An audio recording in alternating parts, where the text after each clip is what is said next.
try. Just keep going. Early on, I used to pray in a very intense, slightly sarcastic way. You set this up. You better give me enough energy and time to finish this, because Night Train was quite an ordeal. But it's awesome. I love working with the Merry Beggars, and I'm excited for more people to have the chance that I've had to work in such a creative where it's so excellent and just at the core of it Catholic, and it's incredible. That's awesome. We'll tell you what, let's just dive right in. So welcome to the Catholic Author Show. It's the show about fiction for modern Catholic authors. Today we are joined by Kiley Hatch. She is a scriptwriter for the Merry Beggars. She's the author of their original series on the Night Train, and we're going to talk all about that and her journey. Welcome, Kiley. Good to have you with us. Thank you for having me. So, for this show, we're talking creed, craft, and co creation rooted in grit, grace, gods, and dragons, if we can fit them in. I'm your host, Dominic. I'd love to start with your origin story, Kiley. So, how long have you been in writing? And how did you get to a point where you're creating the Night Train? And then we'll talk about what that Okay. is. It's a fun story. So I am actually a rising junior at Hillsdale College, in Michigan, and I have been writing as long as I knew how, and was auditioning for all these musical theater programs and frustrated because I realized that it's not actually true that if you dream big, it'll work. And you work hard and you'll get there. And you kind of realize that things are rigged in different ways. And it's a very hard world to throw yourself into.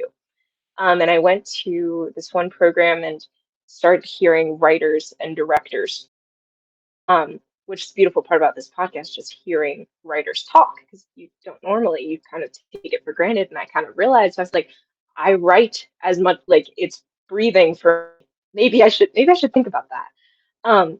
And I've always been writing plays. I run my own theater company in my community, and we do summer theater for kids. And I write scripts and workshop them with the kids and revise it in that way. Last summer, and theater was shut down, so we did a tour, and I bought a trailer and built a stage on it, and we did a new work around That is here. awesome. So I've always loved live theater, and I was in this gap year, and I really wasn't sure where I was going, what I was going to do. I ended up at one college, ended up transferring, so a lot of things were shifting. And one of my dad's coworkers sent me this link to a radio play contest. I'd made myself a promise. I was like, it's a gap year. I have no clue what I'm doing. If something comes up, I will say yes.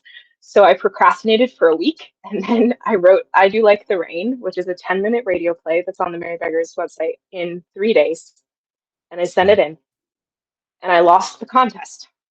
And I sent Peter Atkinson a follow-up email and was just like, thank you for having that contest, because that is like a part of me, and it never would have happened without this contest. And he followed up saying, I just picked three authors, but I'm choosing 12 now to produce. Would you like to have your play produced in December? And I was like, yeah, Oh, how yeah, exciting. yes, Yeah. yes, I can do that. Sure, go for it. So I started working with Peter then in 2020, and in December I called him up and was just like, I like what you're doing. We've been talking. You produced on Like the Rain, and I was like, can I write for you? I didn't say that. I said, I'm thinking, like, can I run your Instagram? And he says, well, do you want to write a children's show? So I'm like, sure. And I get off the phone and I'm like, I'm supposed to send him 10 pitches after Christmas. I'm qualified for that. And that just started a whole series of just being faced with something that I had no idea what I was doing and saying yes, and flying by the seat of my pants. And that's when I started writing on the Night Train before we really knew if it was even going to be produced. We just wanted to tell stories. That's amazing. Wow, what a story. What an adventure. Yeah. I forgot to ask you this earlier, but now that we know a little bit about you, why did you pick Anne of Green Gables as your? Oh, my dad to me, and Oh, wow. my copy of the 8 book series is now like peeling apart, and I have two Oh, younger yes. sisters that are now reading them through, and they keep breaking because I read them too much. Um, but I think Anne of Green Gables, she has this wonderful imagination. And my best friend, whenever I'm upset, she's always, what would Anne do, Kylie? And she has this wonderful way of living joyfully and imaginatively, and just Mhm. responding with an open heart. And Mhm. she's just, whenever I'm sad, my dad always knows because he comes in and finds that I fan of Green Gables is fallen Oh, on my face.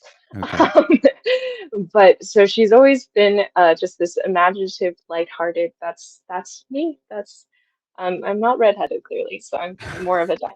But Well, you I do love have her. an E in the name. So tell us about the night train. How what is that? And obviously without giving away the ending, I mean it's coming out soon. I think it's almost done in production. And what is that whole journey of act with the Merry Beggars been like? So yeah, what is that story? It's been wild. So in January of 2021, I pitched Peter a story about um, two kids whose dad ran a train in the 1950s who and trains were being shut down because automobiles were invented. And Peter said, Mhm. "This is so boring and sad. Why would you do that?" And I said, "Well, I for trains." And then I went back and was like, wait a second, I'm going to revise this. It's 1880. It's a race across America on the newly finished Transcontinental Railroad. Oh, well, there And you the go. Pullman sleeper car is racing their arch nemesis, Webster Wagner's sleeper car, who stole some of George Pullman's designs. And the man who's leading this train is Will Mallard, and his children by one accident after another, stowing away on the train across America. I said, okay, that sounds better. So that's the story we are telling with On Wow. the Night Train. Peter wouldn't let me write an episode until May, so which was amazing. I Wait, he spent would five not let months, you write an episode until a certain time? and well, he kept being like, "You're not ready. You're not ready. You have to do this." So it felt kind of like, your Rocky trainings Yeah. sequence. I spent all of that time Buzz McLaughlin is a Catholic playwright who's been my mentor and the script consultant on this play, Mhm. on this series from early on. And in his book, he writes about the importance of pre-writing and all Mm. of the structure and the development that has to go through. So creating character files. It's basically like a detective's notes on everything that ever happened to this person. Okay. And Night Train, as Peter will tell you, has way too many characters. So Okay. there was a lot of that to do. And creating a schema, which was a detailed treatment of every single one of the 21 episodes. So both of those are Okay. like 50-page documents. How long is So each episode? they are, I'm not sure how long they are now after production, but they're about Okay. 40 minutes. Wow. Um, Okay. That's so it awesome. was a big ordeal. I didn't know what I was getting myself into. So we spent kind of a really honing the world and what is the story we want to tell. I have read so many books. My dear siblings have listened to me talk about 1880s politics and the creation of the Transcontinental Railroad and all of the different stories I could find. And I've always loved history and just finding stories. It's the process of discovery. And so I constantly inhaling as much as I could about immerse myself in this world and learn as much as I could to be able to tell this story authentically because it is historical fiction. So I do think that this story resonates with the time and is of the times that it's Mhm. set in.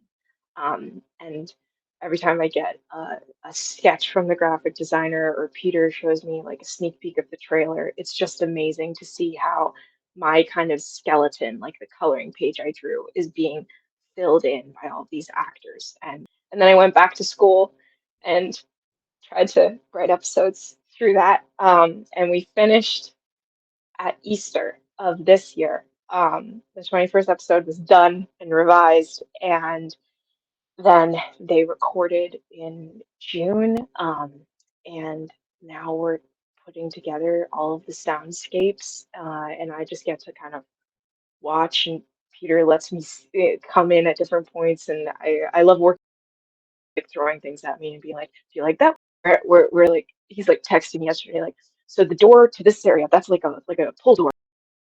Like very particular things on the trains. So it's been amazing to be so deeply involved in the production process, and I got to meet a few of the actors. I hope to meet more of them when it premieres.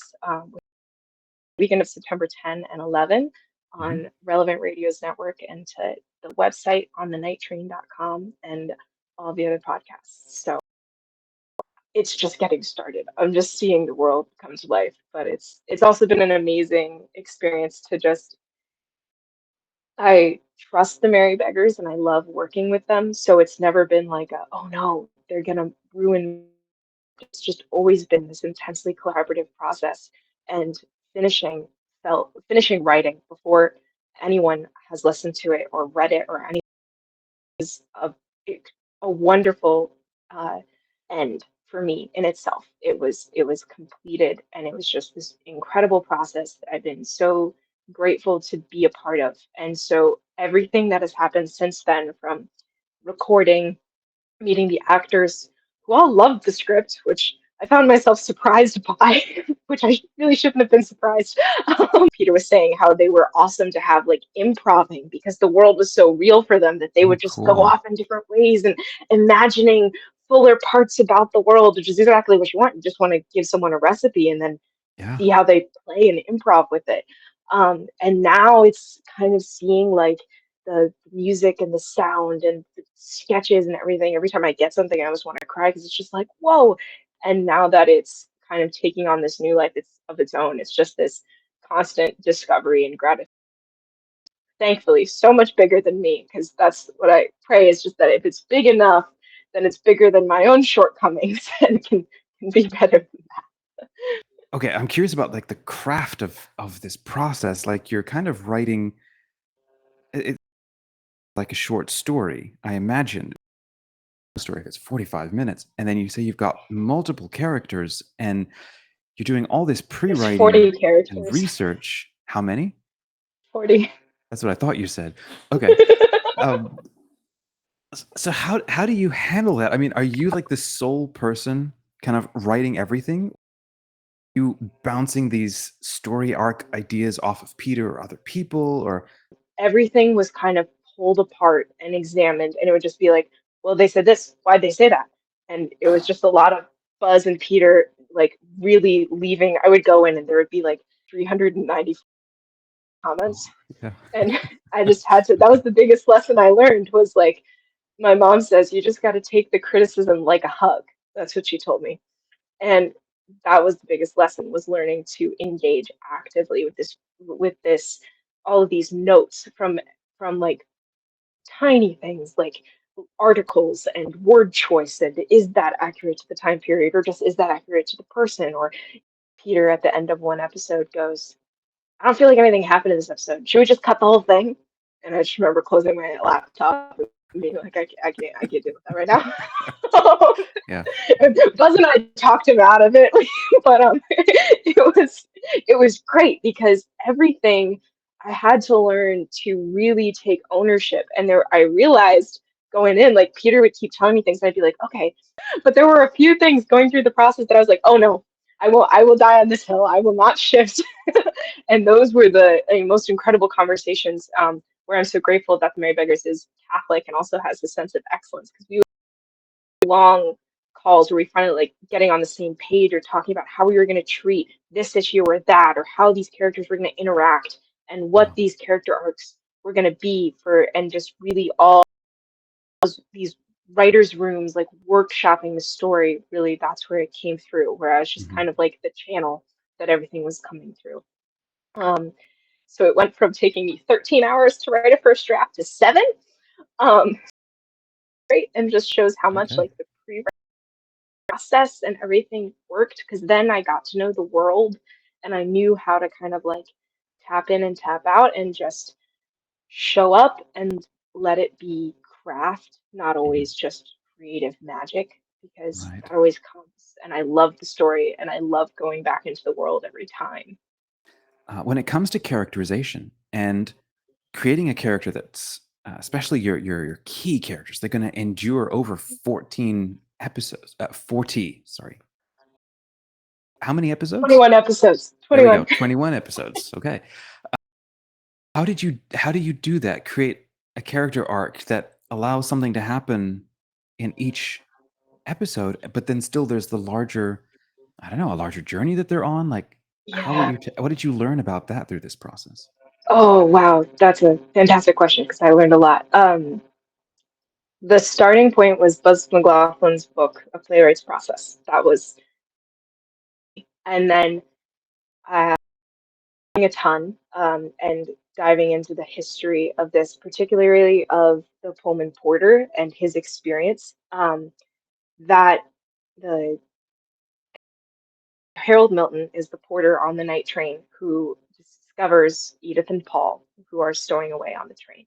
There are main characters. There are the two little boy and girl siblings, and so the story is gets to be about Harold. And so for him in particular, it was digging into the historical roots and really understanding everything that was happening around this role, which the Pullman Porters are that they created the first union along the railroad, were the birthplace of jazz and all of this Wow. connection. And it was I kept finding this stuff and being like, does nobody know this? Like, why didn't I know this before? Why was it like this is awesome? And so having that sense of discovery the whole time, like whenever I was stuck, I was going into the Smithsonian archives and listening to music from that was recorded from Oh, around wow. this time period or beforehand or what they would have been listening to and like continuing to broaden the world throughout the whole process. Um, and then the other thing was just I find the more you work with a character, the more they're not you. They just become their own thing to the Hmm. point where you're like, well, we can't do that. I just can't make him say that now. So the beautiful part of working with the Merry Beggars was seeing how they would force me to say things I had was like thinking. Driver of the train, like age 65, and I was like, no, Jerry is 19. The firemen are this, and they were like, I'm Okay. sorry, what? Learning how, and sometimes in those conversations, I'd like discover that this thing I cared about with this person, which I had not communicated or hadn't Hmm. really realized. Um, it was just subconscious. And so learning how to articulate all of those things was incredible. Um, Lots of spreadsheets. That was big to keep Okay. track of everything. Wow. Wow. What tools do you use to? I mean, it sounds like not only more accelerated, but a more in-depth process than the average writer, perhaps with their laptop in their bedroom and just working on draft one. But what tools were you using to craft all of this stuff and get their feedback? Google Docs. Create big Pinterest boards of characters, and that was a really helpful way to like use the images for my research, put them all in one place. Hmm. And then I had big volumes of documents of I had a notebook. I had two of all of my research notes, and then I'd highlight and color code everything.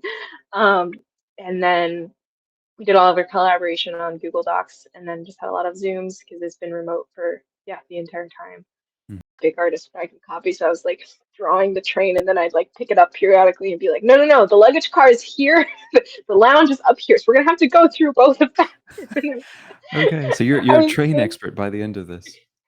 I, I I'm I haven't met someone that knows more about 1880s trains than I do, and I'd be delighted to meet them so that I A can learn very more about diplomatic way to say that. Okay. them. Um, so the faith element, then, like you're saying, enjoying a team that takes the faith so seriously. But what I'm hearing also is a team that also puts the craft of great writing and great storytelling uh, level, if not even needing to lead with that, but then allowing the faith to, well, to inspire it all. And how, from that side, uh, how was that?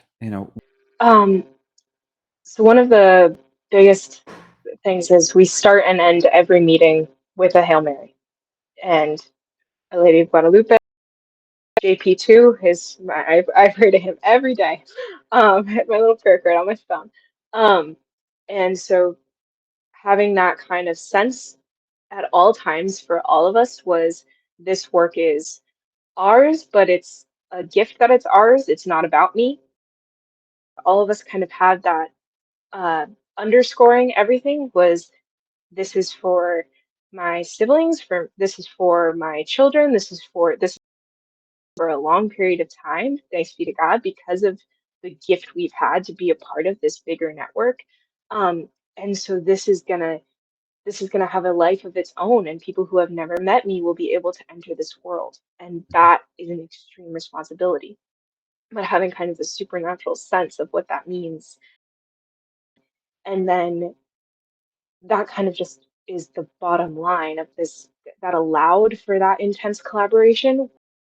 Wasn't a lot of like, well, because Peter told me I have to, or Mhm. for like they're and Peter on his end respected my hold of the story, Mhm. and knew that I was gonna that I wanted to tell an authentic story, and it wasn't, and we had to like go back and forth that it wasn't like, oh, it's my edit or it's your idea, but it really just bleeds in together of working on this great effort, things journey all together.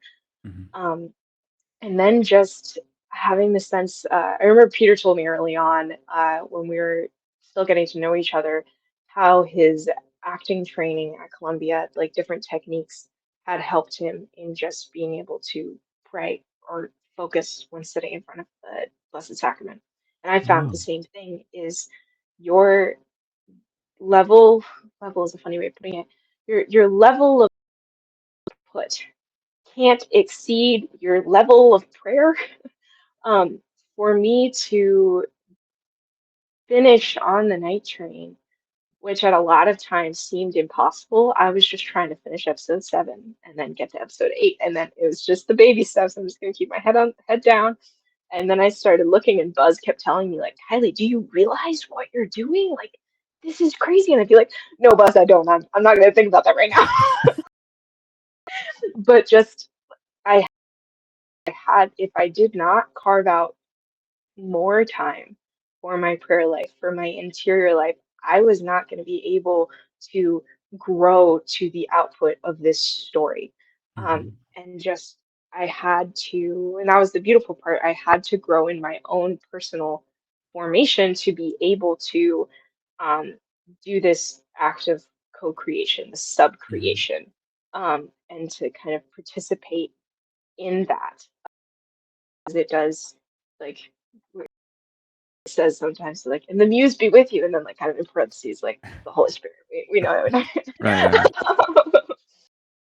And yeah, What's something that surprised you about um, your own, as you said, your own personal growth and development? Um, is there anything that surprised you that this project kind of made aware, or maybe made you learn that you hadn't realized before, or and it now maybe feels important?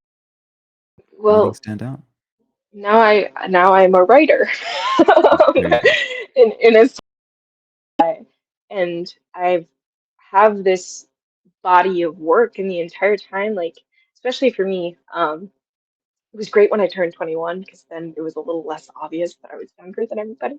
Um, but it has given me to know, and also the test where you kind of look back, you're like, I ran that race and now I'm running a different one. I'm still writing for the Merry Beggars, and so it's been delightful to see how I don't get 394 Google messages anymore because I'm better. But also to see how much further I want to, how many more stories I want to tell, and how much more disciplined I need to become in my personal life and in Wow. um, Yes. that's and just realizing how much it's a beautiful gift. I heard recently the little phrase like art is the grandchild of God, and it's just this wonderful little it's this beautiful, like awe-inspiring thing where it's just kind of like, wow, I made that, but also I was allowed to make that, and now Mhm. it's its own thing. And Yeah. I've really been the blessing of detachment. I've had that work Mhm. where I know what to do within me, and now it's got its own life. And on the night train, it's going to release, and I have no idea what happens after that. And I'm very afraid, but it's also incredibly exciting. And I can't wait to see what it what becomes of it and who it touches and what it does because it really is not mine anymore. It's Mhm. already got the fingerprints of so many other people all over it. So Peter gave me a week, and then I started pitching new ideas. Um, Glutton for so, punishment or just, on a mission? well, as they say, if you do something practical like major in theater, then you can use it to pay your way through college. Um, no, no one says I was that. gonna say how. I don't. Okay. um, that's the funny part is I was told at all times, you can't do that. That's crazy. And it's God will provide. Say yes to crazy things. In my, I'm working on several different things. New challenge I've been dealt. Um, and I'm working on things for radio, and I'm also planning to write more for live theater. I'm still working on my theater company within my community. Hmm. And I find there's practical things that are different in terms of how I approach. I don't just start writing. I do the work behind the scenes of structuring how do I want this to go? Who are Hmm. these characters? Kind of going through a lot of what Buzz lays out in his book. Um, I feel both more confident in the work that I finish and not as attached to it. I don't expect to write an episode that doesn't take edits. And when I do, I call my editor and I'm like, "Did you not edit this?" And he's like, "No, it was great." And I was like, "Maybe you want to look at it again." Like, are you sure about that one? So that detachment has been a huge lesson. And then I just have to learn to write more predictably, which is really hard, How do you write actually. more predictably? Meet deadlines. Okay. um, I'm usually like, I can get there, and just knowing how much I can do.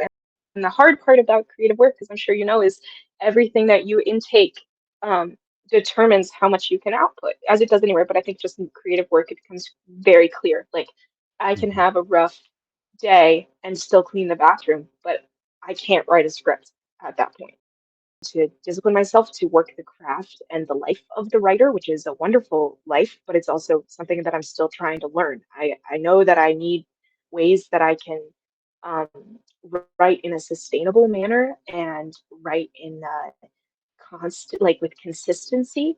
Hmm. And that's what I'm hoping to learn as I continue writing and on my own time and as I finish my studies at Hillsdale.